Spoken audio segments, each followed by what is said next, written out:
আমি আপনাদেরকে দেখাবো এখন এই মালটা, আঙ্গুরটা, এই যে মালটা আছে না, এইটার বিষয়ে কিছু লেখা আছে। তো ওইটা শুরু করব। এখানে লেখা আছে ওই যে মালটা না, এটা। তো এখানে কি লেখা আছে, এড Guincho beach the Guincho boulder, মানে ওই মালটা stand out on the landscape with an আর্কাপ। উইথ অ্যান আর্কাপ কোনটারে বুঝেছে? ওই যে নিচে যে গুহাটু আছে না, ওইটার একটা ওই যে খিলানাকৃতির মতো লাগে, সেই জন্য, কিংবা পুরা জিনিসটারই একটা খিলানের মতো দেখা যাচ্ছে, এই জন্য বলছি উইথ অ্যান আর্কাপ, উইথ অ্যান আর্কাপ by the sea over the thousand of years, about 150 million years ago. বিশ্বাস করা যায়? এই পাহাড় যখন সৃষ্টি হয়েছে ঠিক সেই সময় এই জিনিসটা ওখানে পড়ে আছে, এখনো আছে।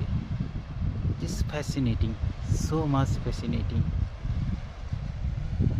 Okay, this whole area was under a medium depth.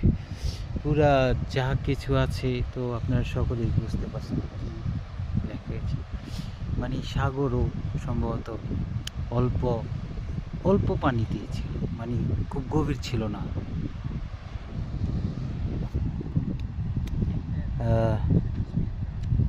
On the end, one end, immense land where the west,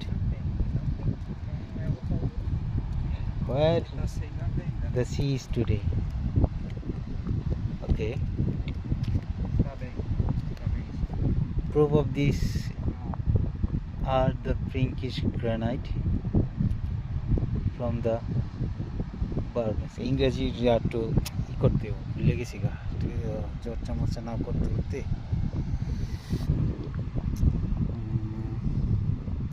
Detailed photographs of Bar Langas granite, Favel transported in the upper Jurassic. Anyway, detail এখন যেন study করতেছি না বা করি না, তাহলে একটু লাগবে। এই জিনিসটা 150 মিলিয়ন ইয়ার্স এগো থেকে এখানে, কেন ইমাজিন, কল্পনা করা যায়? Just fascinating. আর আমিও পুরানো জিনিস প্রচুর ভালোবাসি।